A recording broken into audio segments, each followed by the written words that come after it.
السلام علیکم ملګرو په باجوړ کې د ریحان زیب او د مبارک زیب د پلار سره عوام عجیبه کار وکړ د باجوړ خلکو سره عجیبه کار وکړ چېرته تاسو خبر شئ نو تاسو به هم ډېر زیات حیران شئ ملګرو څنګه چې تاسو ته پته ده چې ریحان زیب شهید شو د هغه نه پس چې دی نو مبارک زیب ودراو مبارک زیب دی ووټونو ته ودراو ایم این ای د ایم این ای سیټ ته ودراو د هغه نه پس چې دی نو عوام دا کوشش وکړو چې موږ دې له ووټ ورکړو چې دی د ورور سره زیاتی شوی دی او د هغه نه پس چې دی نو آئیني ترمیم کېده او دې ملګرو دې هغه خلکو له ووټ ورکړو چې کومه خلکو د دې او ورور شهید کړی او دا خر شو مکمل طور باندې نو عوام چې دی نو مکمل طور باندې نن راوتلی او د دې سپین ګیري پلار سره یو عجیبه کار وکړو ملګرو د سیټ چې تاسو ته ښکاري د دې سپین ګیری پلار دی ملګرو چې کله هغه د کور نه راوتی دی نو هغه خلکو پسې چغرې شروع کړې او چغرې پسې ډېرې زیاتې ووالې ملګرو چغرې پسې ووالې نو هغه ډېر زیات خفه شو ځکه چې دې مور نه یو صحافي انټرویو اخلي چې آیا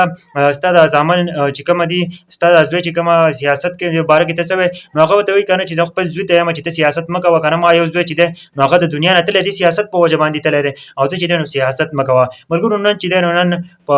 باجوړ کې چې دی نو عوام چې دی نو د ریحان زیب او د مبارک زیب په پلار پسې چغرې وهلې نو سړی ډېر زیات خفه شي چې هغه یو سپین ګیری بابا دی ځکه چې هغه یو خپل زوی چې دی نو هغه د دنیا نه تللی دی په مخ کې تللی دی هغه خلکو شهید کړی دی نو دوی نه غواړي چې زما دا زوی چې دی نو هغه